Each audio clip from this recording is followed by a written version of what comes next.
Okay, there we go. All right. Welcome back to today's episode. And I am so happy to have the amazing Orla here today. So this is what we were trying to tee up maybe 3 or 4 weeks ago. I don't know, but time zones, our schedules keep getting in the way. And so I'm so happy to actually have you on here today. So today we're going to be really going into a woman's cycle, our hormones, how to work with it, like understanding it on the most basic terms. And I honestly don't think I can find anyone more appropriate to be talking to you than Orla. So why don't we get you chatting first about, why don't you just introduce yourself to everyone and like where you're from, how you got into this, a little bit of background about you, and then we can get into today's session. Okay, lovely. Okay, so for those of you that don't know me, my name is Dr. Orla Furlong. I'm a registered nutritionist and just so passionate about everything women's health, which is why I'm honored to be on here. And every time I'm asked to speak about women and women's health and hormones, I feel so honored because it's not something that I believe our generation ever got any insight into growing up. But I will answer your question as to like how I've ended up here because when I was 22, I started a PhD in biomedical sciences. And believe it or not, going into that PhD environment, I was like, this is not me. Like, they're all a bit dorky. Like, they're all a bit weird. I don't really feel like I fit in here. But my PhD was working with menopausal women. And at 22 years of age, you kind of believe that that's so far away and it's not something you need to think about. Yeah. But I had the pleasure of driving to these women's houses and spending 2 hours with them to go through all the questionnaires and all of the things that we needed to collect for data. And I realized at that point that I didn't know anything about my hormones. And I was reading multiple studies about what happens when it comes to the menopause. And then I just had this moment where I was like, oh my goodness, all of this research talks about, the side effects of using hormone replacement therapy, which I want to say is also safe. But at that point, I was like, oh my goodness, like what am I putting into my body? Like I'm using contraception. Yeah. And so it was a really weird natural transition into the world of women's health and becoming really passionate about giving those women a voice because they would tell me stories like if they went to buy sanitary towels, they used to put them in a brown paper bag and walk home with them because they didn't want anyone to know. And that's how their mother would also say, don't show anyone. And it's like, no, we're at a point now that we can give women a voice. And so it's a very kind of short way to explain how I've ended up in this position. Also, very similar values to you, Emily, in terms of empowering women, supporting women, giving them a voice, helping them understand their place and their season and where they're at in their menstrual cycle to give them the knowledge and power to take power back from certain life situations and experiences. So yeah, that's me. That's how I've ended up working on this. And also it is a big world of studying because we don't actually know that much. So it's always working with clients to try and figure out, okay, what's actually happening here and does the science match what's actually happening here? So yeah, that's a very kind of quick way of explaining how I've ended up here. I love it. I love it. And I actually think that that's so on point with you because I have worked with so many women in their health, fitness, eating, and there's nothing that works for the same person. Like you can get to a certain point. So if there's someone who wants to lose weight, you can generally help them to a certain point, and then they'll get to a point where they plateau, and then like that's where you really want to be working with your hormones and things that are actually going to like nourish your body. And I remember you just said something about like being on contraceptive. That Mm. is like something that threw my body out 6 months ago. I'll just tell you a quick little story about it because I know this will relate to so many mums. So my kids now are 3.5 and 2.5. Well, they're 3.5, like probably closer to 4. They're 15 months apart, basically.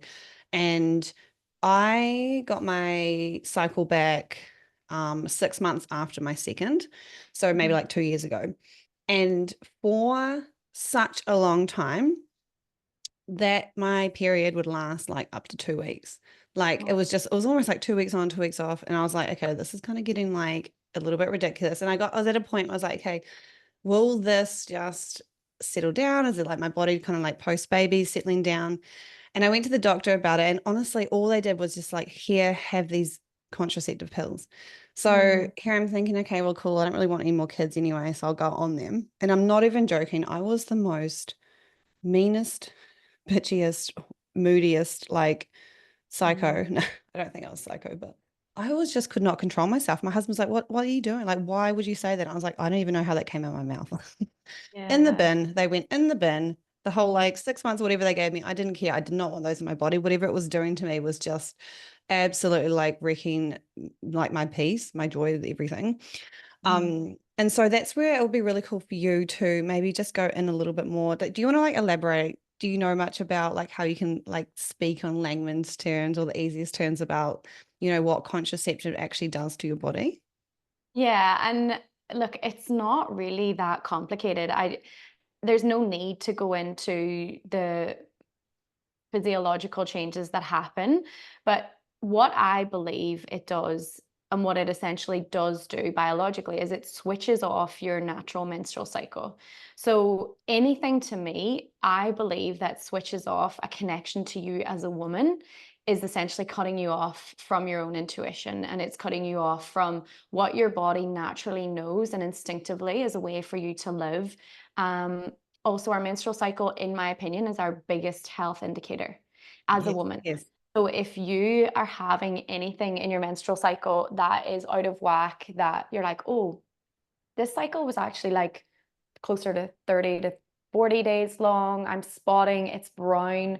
Like I don't understand here. If you are on contraception, essentially you're not allowing yourself the opportunity to connect to yourself in that way. Yeah. And I don't want to knock contraception because I believe that everyone should have access to it and all women should have access to it. But I do wish we had a lot more education around it. Like for your example, you Yeah. handed the contraception, you weren't given any knowledge around any side effects. You weren't, your natural hormone system, your pituitary gland, your gut health, all of it is switched off. It's your hormones are essentially like, let's just switch you off. And the period that you have actually isn't, if you're on a contraceptive, that you have a week break so that you can actually have a bleed. It's not even a real period. It's actually No. completely a synthetic process that your body goes through to help you believe that you're um, taking, or that you're having a normal cycle. So that's essentially what it does. It switches off your hormones, which to me is really sad because when you understand your hormones, which I know we will go into Yeah. in a little while, you can take so much power back in your day. You don't have to feel guilty for having that extra nap.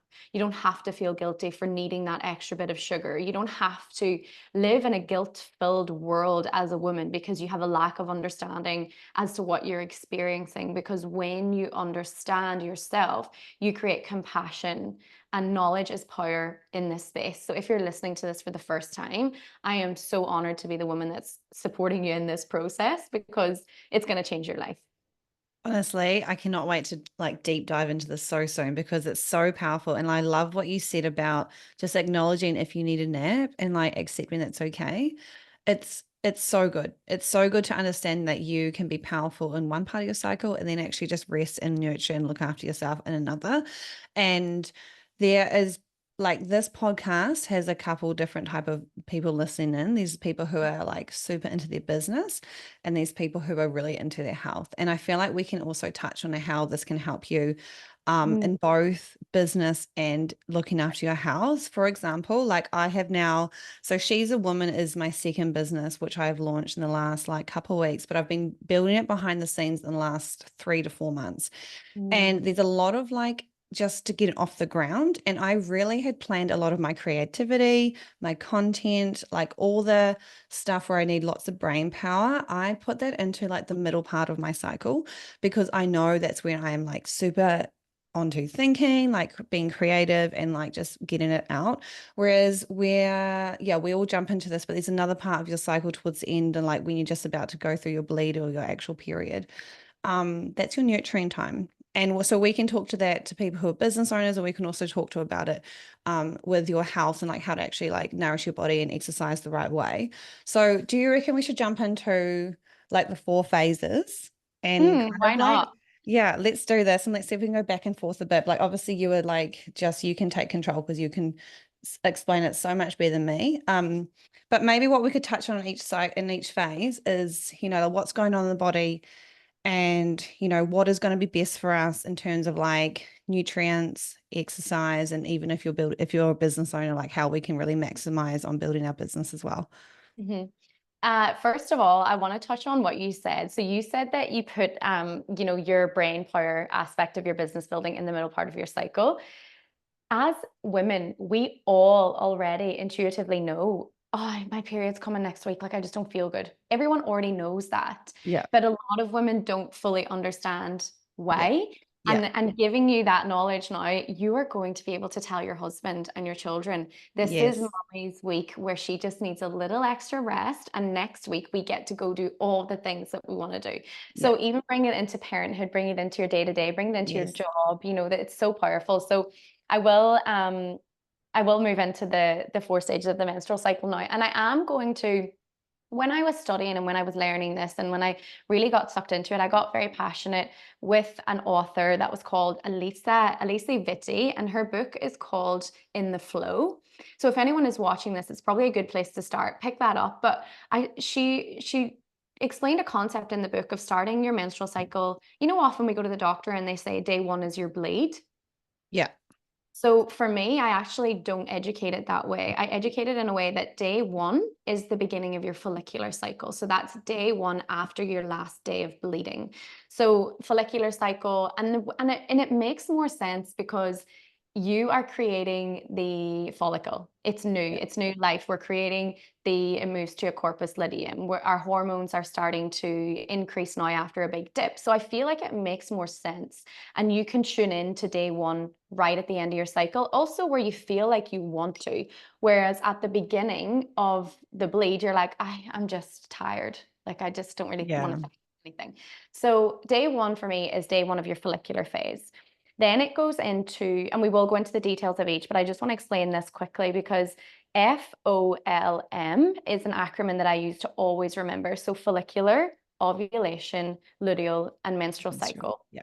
And I know that for It's so some of good to you, do that. I've never thought of thinking it like that, but yeah, it's so easy to like remember if you follow. think of, yeah. And I know that so many women listening to this will never have even heard that sentence before, that No. they are the four phases and that to me, it's a little bit sad, but also what an opportunity for us to be able to get Yeah. it into the ears of the women who need Yes. it most, who have young children, young females. We're Mm. we're also now impacting future generations. So the follicular phase is that part of your phase where you are like, I am a boss. Like, I feel so good. Yeah. You want, like, you're just like, I can tick off all of these tasks today. And I always recommend in this stage of your cycle, start new projects or think about Yeah. new ideas, because you are creating essentially new life in your body, but with a new egg, with Yeah. your new follicle. So think of it like That's a that. good way to think of it too. Like Mhm. there's a new egg, new life, new ideas. That's a good way to Mhm. refer to it too. Okay, Yes. carry on. So always remember that that's where you're at. You're like, okay, you're feeling creative, tap into that creativity. Then and at this point as well, your hormones are all starting to increase again after having a big dip during your menstrual cycle. So your hormones, and when I say hormones, I'm speaking to estrogen, progesterone, LSH, and FSH. So follicle stimulating hormone. So as we're moving through into ovulation, you're also still in that place where you're like, okay, my hormones are at like the height of what's happening. And this is where you start to, your discharge changes as well. So as women, your discharge will become more of like a liquidy, watery style discharge. And if you also can look at your underwear and look at the type of discharge that you have, it will also signal to you where you're at in your cycle. So at this point, this is where you're like, okay, I am so horny. You just want to have sex. You just want to get your man over here. You're like, you don't know why when you're looking at him, you're like, I want to take your clothes off right now. But Yes. that's what your hormones, that's where they're at. Um, So as you're then moving into your luteal phase, this is then where you do feel like that word. And I'm going to say cycle because you said it as well. And we do, It we just do comes out, eh? feel like we do feel a little bit psycho. And because we're using that word psycho, which is a general word that we're all using to describe it, we feel a little bit out of control because Yeah. obviously that's kind of what that word means. And the reason this is happening is because you've got estrogen, FSH, and LH are all starting to drop now. And and progesterone at this point, that's where that's really taking a peak. And when progesterone is taking a peak, this is when we need love and support and kindness and rest. And I can help you understand as well in ways which we can support peaking that estrogen, but also supporting the drop of it as well, because our body as women will increase these hormones, but what's actually happening is our body will take from it what it needs, and then it wants to metabolize those hormones out of the body through the liver. And when we're in a position that that's not happening, so if estrogen and progesterone aren't actually getting an opportunity to be metabolized out of the body, that's what causes the side effects. And we can do things to support that. So that's follicular, ovulation, luteal, and then you have your bleed. And during your bleed is when progesterone has its biggest spike and then it drops. And then essentially they're all dropping together at the same time. So the only one that's a bit of an outlier is progesterone. The rest of them are essentially moving in symbiotic way. And then after your bleed, obviously your progesterone has come back down, and that's when you're starting to feel a little bit better again. So, Yeah. anyone listening to this, it hopefully that was a little bit more of a simpler explanation of kind of what's just happening at a biological level. And that's why when you're going through your cycle, you do have these feelings and emotions. And you know what? You're in the next phase before you know it. You've had your Yeah. good couple of weeks and then all of a sudden you're back feeling shit again. And that's like having that understanding, like we said already, is so valuable. Honestly, understanding that part is I feel like it's crucial because I feel like there's one phase in there. I think it's after ovulation. And that's when you go in the dip, isn't it? That third Yeah, phase. Hold on, wait, what is it? yeah, it is. Yeah, Yeah. luteal. And then that's the part where I'm like the next day, like I might be watching a TV program and feel like super emotional, or my kid, I just feel so overstimulated with kids because my body is like not coping on the inside. And then I've got kids climbing all over me or throwing stuff and not listening and screaming and the dog's yelling or whatever. Then you got the TV going and you have like conversations going across the room. Like all that stuff is like your body's just freaking out internally. And that's where you will never see me in the gym at a group fitness Yeah. session because the gym is going with loud music. That is the last thing I feel like. And it's so powerful that I know that. And I would love for you guys to understand that too. If you are into the gym and workouts and stuff, that like switch it out for a walk, your body will like love you for it. Because it doesn't mean you need to stop exercise. It just means you need to adjust. Adjust to what your body is telling you, you know? Mhm. And Um, I'm exactly the same. Like I often am in my luteal phase and I'm like, I don't know how moms do this. Like I can't imagine having kids around. we don't know how we Honestly, do it either. it's like a dream. I do dream one day to have children, but like I'm just like, I'm gonna go to sleep for a few hours here now because I know my body needs it. And I'm like, what do you do when you've got kids? Like I don't I'm sure. understand. That's the hardest part about it because then you get sleep deprived and it catches up. Like and then Mm, it catches up and like there's all these other things that go on then like yeah, you kind of just feel like you can be catching your tail sometimes. And that's why I feel like as a mum, yeah. it's so good just to have your own time.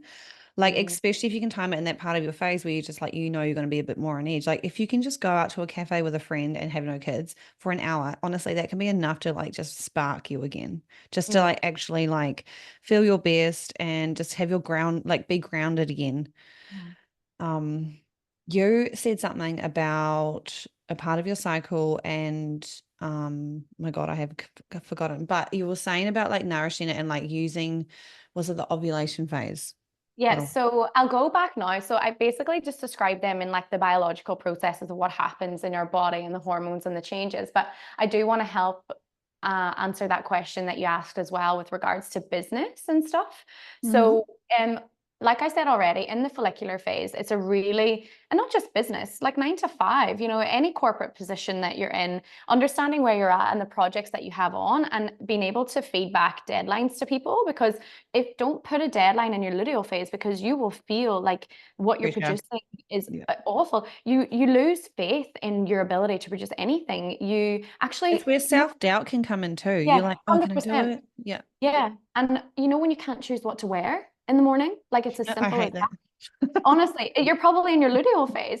There's actually evidence to show that women are booking Botox. Women are making like booking plastic surgery. They're booking hair appointments that they're doing in their luteal phase. So watch your own behavior. They're online shopping at nighttime, going to bed. So check your own behavior and check like, okay, am I in my luteal phase actually? And am I just looking for something that's going to make me feel a little bit better at this point? Because if you have a level of understanding that that's where you're at, you then don't tap into those dopamine gratification aspects of life Mm. that end up making you feel a bit shit anyway.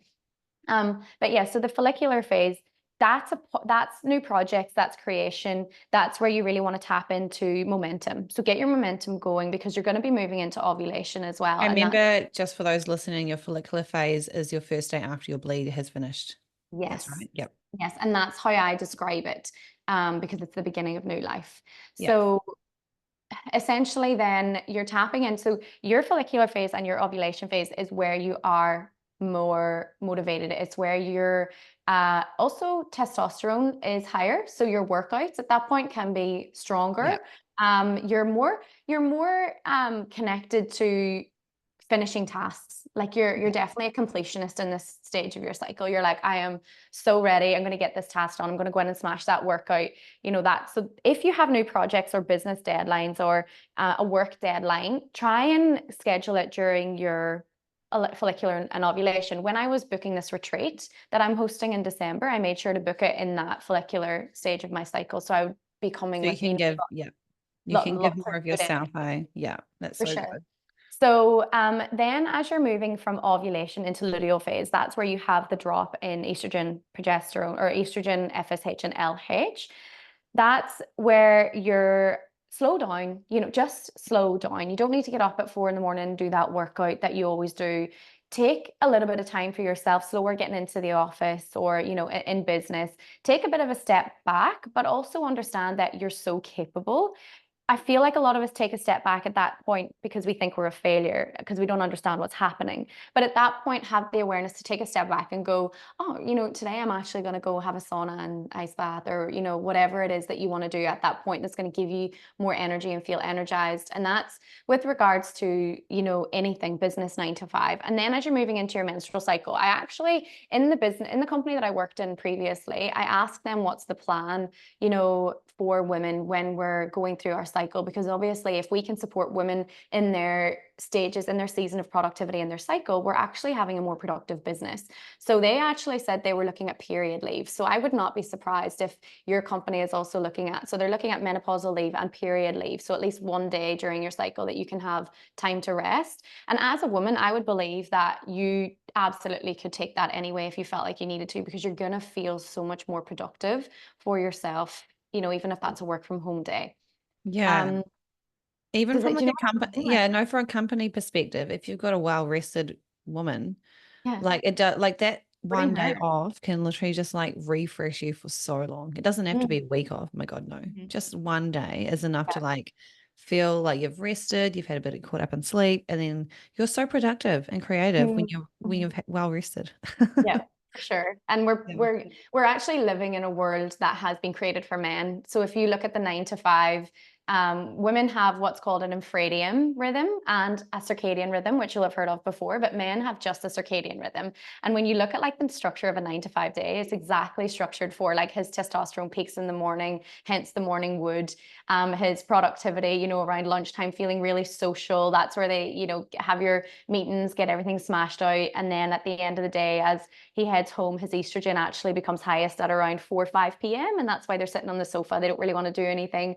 And, it just their estrogen continues to rise towards the end of the day to bedtime. So, like, we are actually living in a world designed for men. And I think as women, if we can understand that we don't just run in the same way, that we can actually live a little bit differently and take our power back in that essence, I feel like we just have a much more simple life. and a Yeah. higher standard of life. Honestly, if I look at my husband, he's up at 4:30 every morning to go to the 5 o'clock gym session, and it never phases him. He's like day Yeah. in, day out, the same thing. And he loves it. He's just so good at the gym. But there's like, and I've lately been doing some really early, like 4:15 mornings, just to like really like I'm so productive in the morning. And I've only been doing it for like a 10, like not like maybe a week in the middle of my cycle, because I know that I'm like capable of it, but I know there's other mornings that I'm just like, well, no, I will not get out. I'll let the kids wake me up. But Mhm. so it's like really nice to like have that understanding of where I can actually maximize where I'm at, because you can get so much done. Mhm. Mm. Yeah, for sure. And the other thing as well, to understand is that the way that I've kind of explained those, think about it as well in terms of like exercise as well. So you've got Yeah. it's exactly the same if you're to approach it with business or exercise. Go for it in your follicular ovulation, like work hard. You can get really into the details of it and do, slower cardio at different aspects, stronger during testosterone. But really, if this is the very beginning for you and we are keeping it here, and maybe we can do another podcast later on down the line where we can really get into the details of what's best. But if you're starting this, I also recommend taking out a piece of paper or tracking it on an app, sticking it somewhere that you can see, and then just having a look and moving your pen or whatever, tick off where you are on your cycle if this is new for you, so that you can visually see every day, oh, okay, I'm moving forward. This is where I'm at in my cycle now. And I really believe that that is also giving you a level of understanding of where you're at. And that's what's most important in this. And that's the thing. And it's like anything, you practice makes, I don't think ever perfect, but practice does make you get better at it. And if you had that chart on the fridge, and like even if you did it for a few months, you'd realize how quickly you're rolling between phases. And it's then like, because you're prompted, like everyone goes to the fridge every single day, like you're prompted by it all the time. And so it's one way to learn. It's not like you need to do it forever, but like anything, having something in front of you, like a vision board, whatever, like it's as long as you're seeing it, you're learning.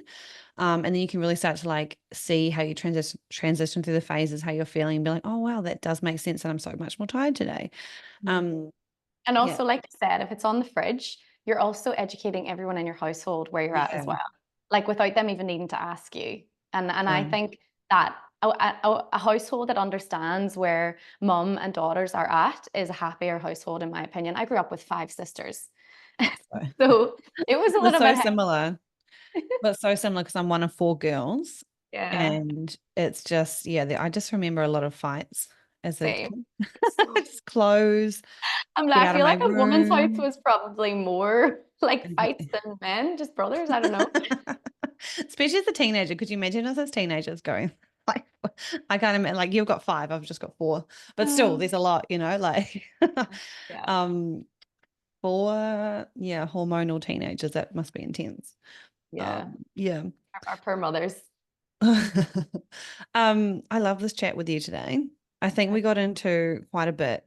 And what I think I should do is I should link that in the show notes, your little acronym about the Yeah. four things. I'll definitely break down some details in the um show notes. And you said something, I've written it down in the flow book. I should link that Mm, too, because you said that was a really good one, eh? I'll so link good. that in the show notes. Do you think there's anything else we should touch on that would be helpful? I do think that it's worth going into a little bit if you are listening to this and you're a woman that is suffering with cramps or side effects from the menstrual cycle, Yes. what they like small things that you can do that you can implement tomorrow, because I think a lot of us feel that it's a space that's extremely overwhelming. And if I can give you a couple of tips now that's going to help Yes. support you moving into your next phase of your cycle, I believe you are going to feel more empowered, but also feel a little bit happier, healthier, stronger. And it really is simple. So one of the things that is, I actually want to tell you this too, though. So there is prostaglandins during our menstrual cycle that are created for us to have a menstrual cycle. And these are what cause us to kind of cramp in a sense, because we need to create cramps in order for us to pass the endometrium lining, right? So that's our blood moving through. But our body also creates twice the amount of painkiller throughout the menstrual cycle for us to not Mm. have to feel the cramps. So, as a woman, if you know that you're feeling cramps, you also can understand that, oh, well, my body knows that I am. So, I don't need to feel so bogged down and grab the painkillers. And if you can support your body with a little bit more nutrition, I just think that that is so empowering to know that your body, think about pregnancy. I've never been through it myself yet, but like think about, how good you feel afterwards and what your body can do as a woman to support you throughout that. I'm really excited when I do a podcast after having a baby because I feel like that's just going to level everything up again. Your eyes will be, I honestly, we know. need to do a podcast episode on just giving birth. Probably. It was like Um, an eye opener. Anyway, go I again. want to be in it, so just wait. So yeah, that's our body knows what we're going through. And what you can do if you are someone that does experience cramping period pains, I recommend that it probably is due to the rise in progesterone, because that seems to be the one that's an issue all the time. So as you're entering ovulation and preparing for your luteal phase, what I want you to do is in the morning create a green smoothie. And I call this a magic smoothie because it makes your skin better. Honestly, it's just gives you energy, and it definitely is supporting you with the micronutrients that your body needs throughout the luteal phase. So have some spinach, kale, celery, ginger, and turmeric, and spin that all up in your blender. Don't juice it because we need the fiber for our gut health as well. So spin it all up in your blender, add half apple juice, half water, because I always like that little bit of sweetness in it to make sure it's Yeah. palatable, because we don't need to eat things that taste gross. We can Yeah, make them yeah. and they're still healthy. So having that at the beginning of your ovulation, also where you're feeling good, you're like, yeah, I can make my green smoothie, rather than being in your luteal phase and you're like, oh my gosh, like I just don't want to do anything. So have your green smoothie, but also a really good recipe during your luteal phase is spaghetti bolognese. It's got beef, it's got celery, it's got onion, it's got what we need to support us through, and it's got good calories, what we need to support us through that part of our cycle. So make bolognese that week and just have it, and so it's something easy to make as well. Yeah. I feel like that's such simple things that we do day to day anyway, that we think we need to have this magic wand or magic pill to fix our issues throughout our menstrual cycle, and it really is not difficult. So are you saying that, because I feel like I'm learning something right now. I Mhm. didn't know that that's what causes cramps. And I don't personally get cramps. So I've Mhm. never like, I might have got like the odd back pain here and there. And the most pain I've ever had is like just being pregnant. Mhm. But it makes sense that the body's going to naturally produce painkillers or like pain. Um, Prostaglandins. yes. Mhm. So are you saying that the nutrients from those, like the spaghetti bolognese and the green smoothie that you said, does that help your body produce that? It will help you support, yes, during that time, because So good. you're yeah, and it gives your body the nutrients that it needs. Like we basically need magnesium as well at that stage as well. We need the protein from the beef, vitamin D, A, E, K. And so I was just like, let's just think of a really easy recipe that supports that part of the cycle. And it was just bolognese. Like I was like, oh my gosh, I'm genius. Like I looked up all the ingredients that had that, and then I was like, spaghetti bolognese. And if you turn around and say to someone, just have spaghetti bolognese this week, they're going to think that you're crazy. But that's the power of having knowledge in your nutrition space, is that I you love can put all that. these ingredients together and make a yummy Yeah. dish. And it's such a nice warm luteal phase meal as well. Look, guys, if you see spaghetti bolognese on my Instagram next week, Yeah, you know what's going I on. know. Yeah. So I feel like that's kind of what would the last bit of add value that we can give today and still stay within time, because I don't know how much time we've got for this podcast. But if anyone has any questions at all, like come through Emily, come to me directly. My Instagram's Mhm. at Dr. Orla Furlong. And Yeah, just I'll let tag you in it. me know. I'll tag you in this and put it on your Instagram as well. Yeah, and just let me know if you do have any questions with your cycle. And I do have nutrition coaching and mentoring that I do online with women as well. And I've got so many women that I'm supporting through their menstrual cycle and helping them understand what changes they need to make throughout with their nutrition, with their menstrual cycle, to support weight loss, to support muscle mass, to support all these goals. And the more women that I can get in front of me, the more women I know are going to pass on this knowledge to other women. I just think Yes. it's absolutely life changing. I absolutely love that. And so I'm going to make sure that all your details are put in the show notes so you can look at that. I'm also going to get you to send me just like a brief breakdown so we can put like the nutrition part that you've just talked about to support those cramps, because I know so many women go through cramps.